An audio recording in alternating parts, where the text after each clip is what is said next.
Day 1. It was Friday morning. I started my day nursing a hangover from the night before, drinking my way through a pot of coffee and munching on toaster strudels. Real healthy? I know. I had a morning filled with Zoom meetings and was feeling thankful for the option to keep the camera off because, let's face it, I'm not as young as I used to be, and good Lord, does a night of drinking do some damage. Anyway, as I was going into my last meeting before lunch, my phone rang. I silenced it quickly and set it face down so I wouldn't be distracted. It's no good to be off cam and distracted. After the meeting, I forgot all about the call and got up from my desk to make myself some lunch. A salad with grilled chicken cancels out the toaster strudel, right? Right? Just as I sat back at my desk, my phone rang again. When I picked it up, I saw I had 5 missed calls, 2 from my husband, Dylan, and 3 from a number I didn't recognize. What the heck? I dropped my fork and mashed the answer button.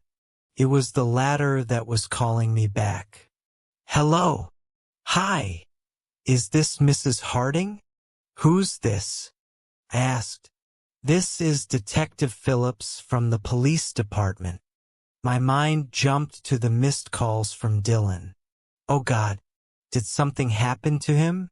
Car accident? A shootout? Fuck. My heart was beating out of my chest.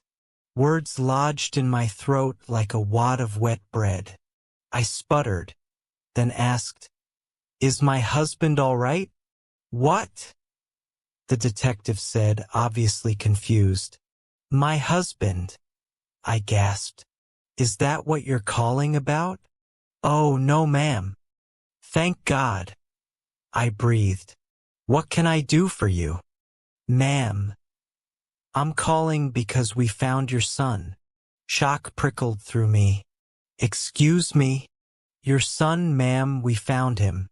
He turned up at the police station last night and we were able to positively identify him this morning."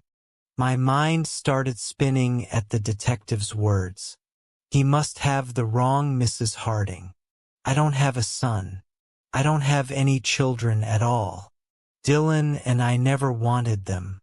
We have a nice life, just the 2 of us and our dog, Gus. Financially, we do well.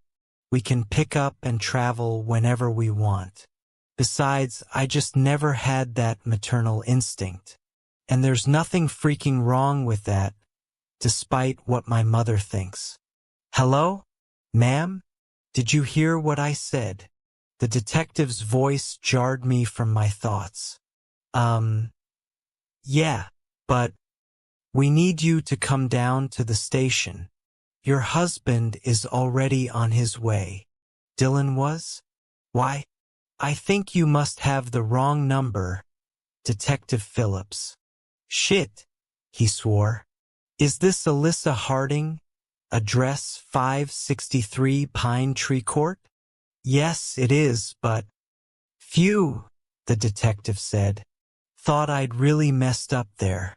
You're definitely the Mrs. Harding I'm looking for. Please, come down to the station at 555 Wilson Avenue ASAP."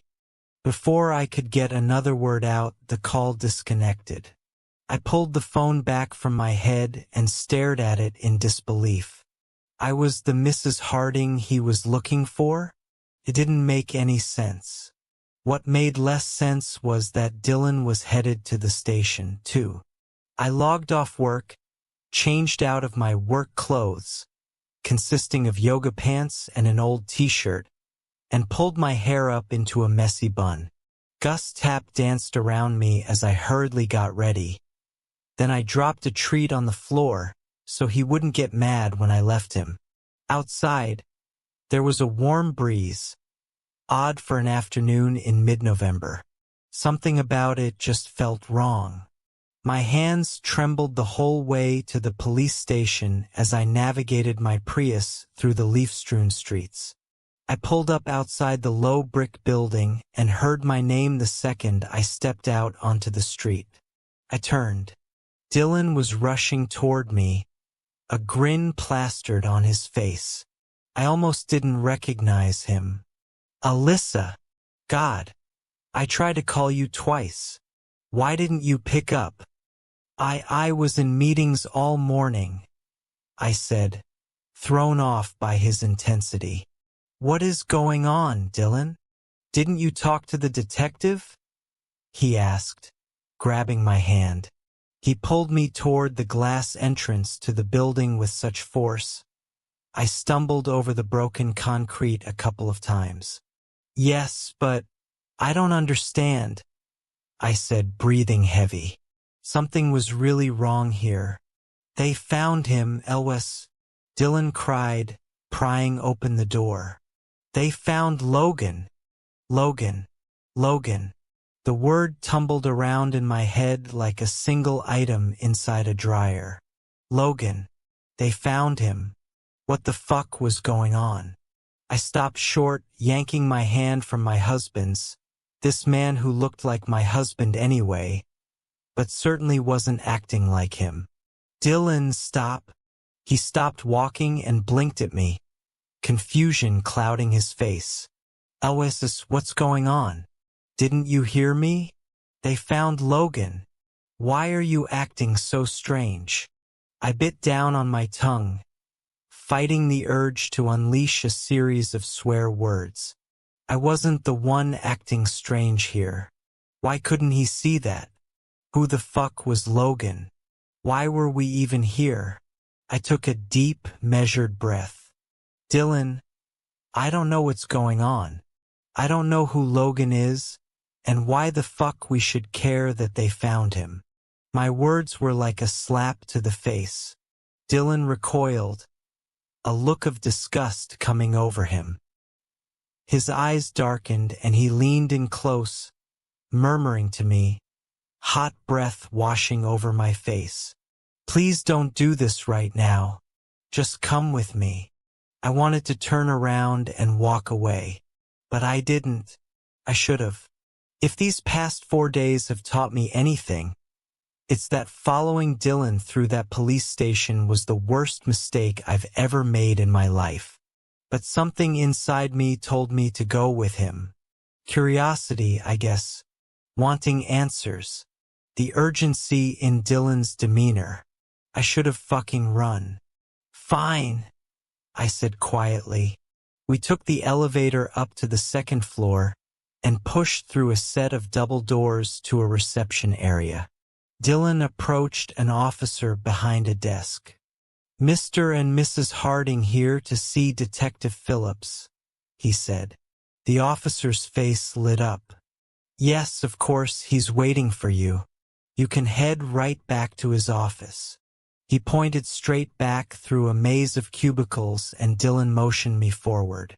Dread snaked through me and my legs started to tremble as we walked. Officers in cubicles stopped to stare at us. One was even crying, wiping tears from her cheeks with a wad of tissues. What was with all the fucking dramatics? The office door swung open before we even got there, and a man in his mid-40s with a slight pot belly and a full beard grinned out at us. He's right in here, folks, come.